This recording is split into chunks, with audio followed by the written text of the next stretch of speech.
Assalamualaikum warahmatullahi wabarakatuh. Halo semuanya, saya ingin membacakan sebuah cerpen karya Edward Horace S. berjudul Dua Jempol Kaki di Bawah Gorden. Mari kita dengarkan bersama-sama.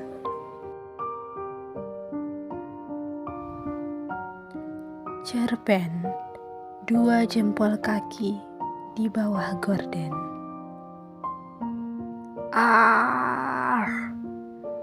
Terdengar jeritan pada tengah malam. Di luar turun hujan, guntur menggelegar, kilat menyambar-nyambar.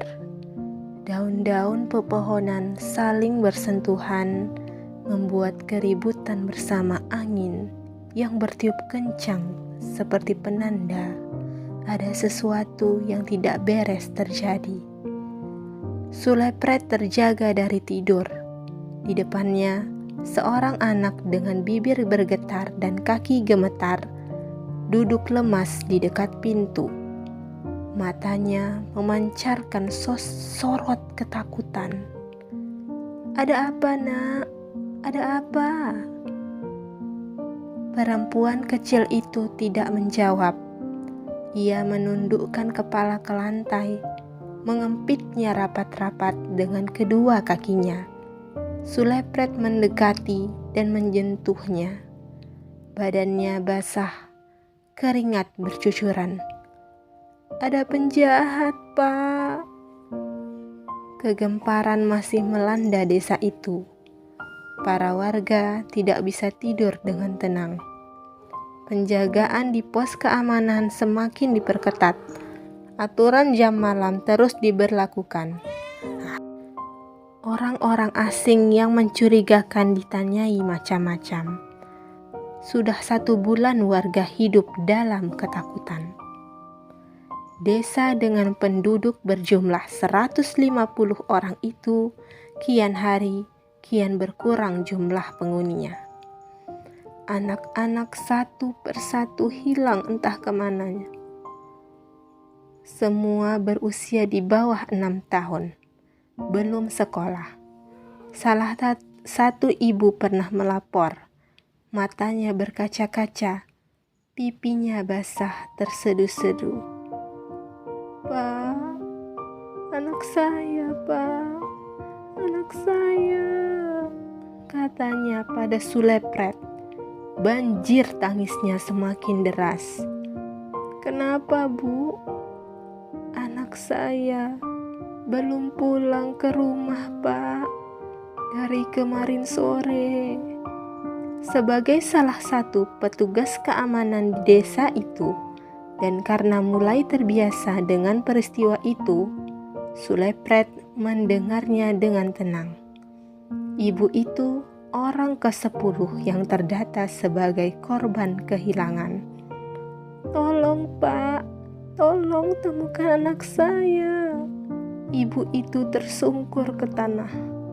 Dia menggenggam erat baju bermotif kotak-kotak dan celana pendek berwarna biru yang dipakai anak laki-lakinya ketika bermain keluar rumah sore kemarin.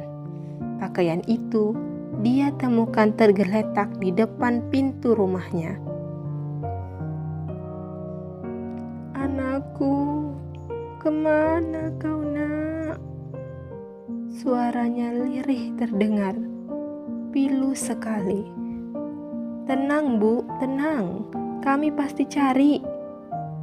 Hanya itu yang bisa Sulepret katakan.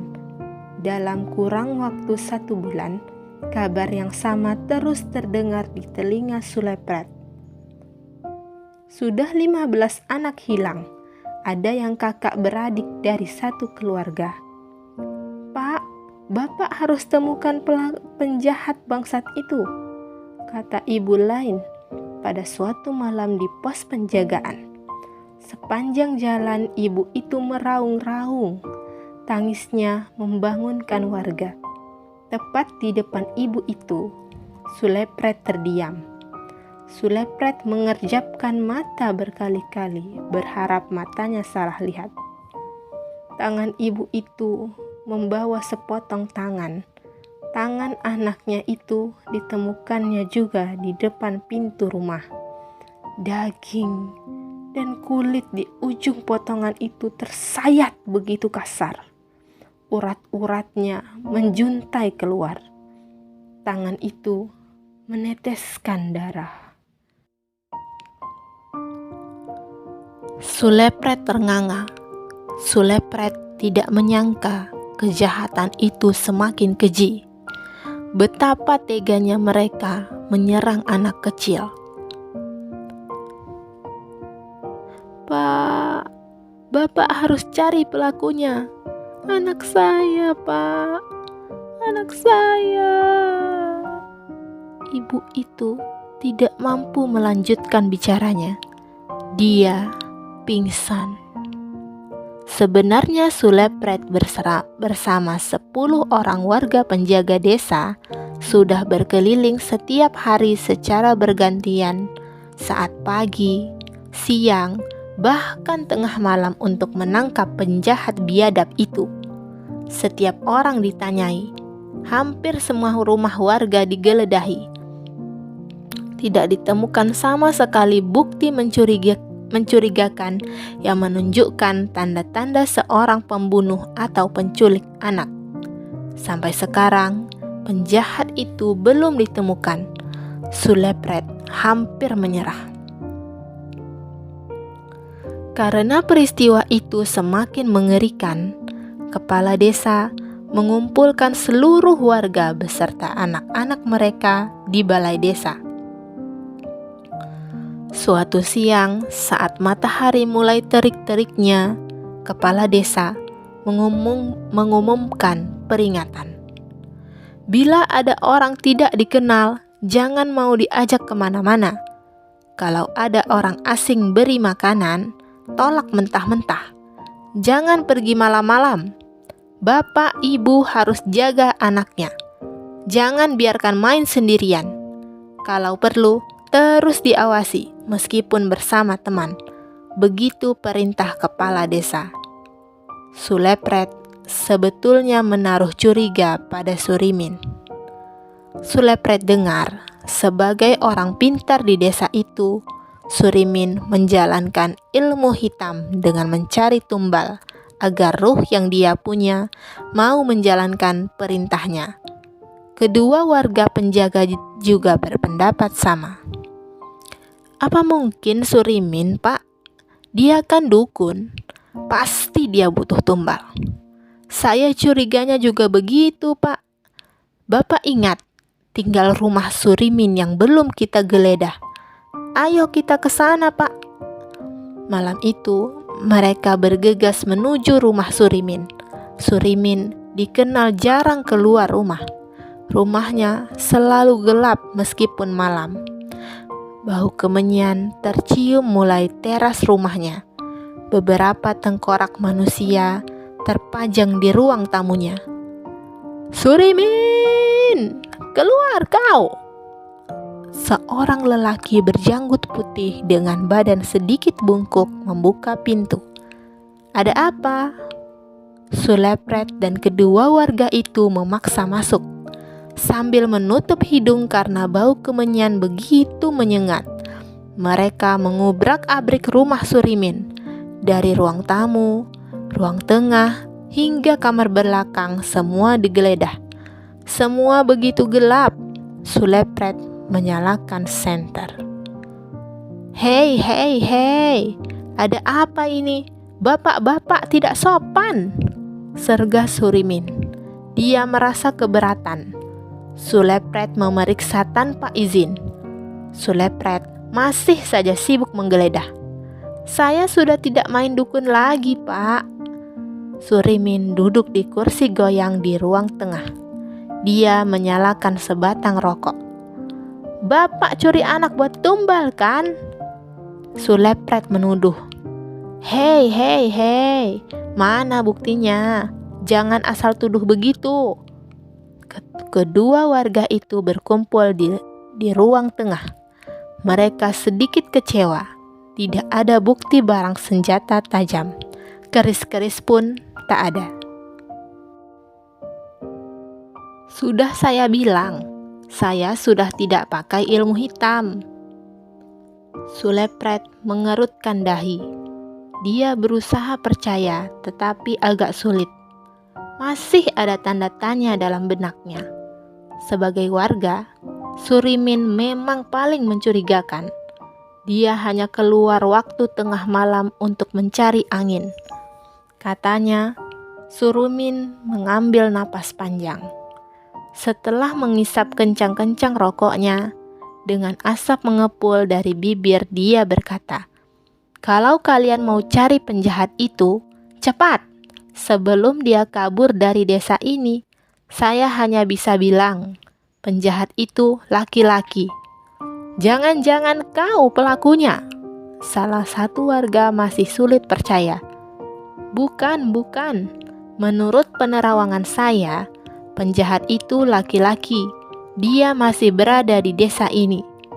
Karena tidak menemukan bukti, Sulepret dan kedua warga itu pergi dengan tangan kosong. Surimin menyeringai. "Penjahat, oh penjahat, mengapa engkau begitu bejat? Mengapa anak menjadi sasaran kekejaman? Apa salah insan kecil tak berdosa itu? Mereka masih punya masa depan yang begitu panjang. Mengapa nyawanya harus melayang begitu cepat? Betapa biadabnya penjahat yang menyiksa anak. Betapa pecundangnya orang yang menculik makhluk tidak berdaya, yang tidak mampu melawan apa-apa." "Pak, dia masuk kamar!" Adinda yang berusia 5 tahun itu berteriak semakin kencang. Sulepret menoleh. Beberapa tetangga yang mendengar menggedor pintu. "Pak, ada apa? Ada maling." "Jangan berisik, penjahat itu di sini." Dengan cepat, para tetangga itu pulang ke rumah masing-masing. Tidak berapa lama, mereka datang kembali. Ada yang membawa linggis, ada yang memegang parang, ada pula yang menggenggam golok. "Ayo Pak, kita bunuh. Jangan sampai lolos kali ini," salah seorang dari mereka berbisik. Sulepret menempelkan jari telunjuk ke bibir. "Jangan bersuara." Sulepret memberi isyarat penjahat itu bersembunyi di kamar pembantu di bagian belakang rumah dekat toilet. Kebetulan pembantu sedang tidak di rumah karena pulang kampung mengurus ibunya yang meninggal sakit jantung. Pada lantai menuju kamar itu, ada bekas tapak kaki yang sedikit berair. Di luar masih hujan. "Saya jaga di luar saja, Pak. Mana tahu dia melompat keluar jendela," ujar salah seorang tetangga. Dengan perlahan, Sulepret berjalan berjingkat. Sulepret menyalakan lampu. Sulepret membuka pintu. 2 orang mengikuti dari belakang. Beberapa tumpukan pakaian di atas meja dekat jendela bergorden hitam, panjang hampir menyentuh lantai, berjatuhan. Pintu lemari sedikit terbuka. Gorden itu bergerak-gerak. 2 jempol kaki terlihat di bawah gorden. Sulepret membuka gorden. Jakarta, 1 Maret 2021. Itulah cerpen karya Y. Edward Horace S. Terima kasih telah mendengarkan cerita ini. Jangan lupa like, subscribe, dan share ke teman-teman kalian semua. Terima kasih. Bye-bye.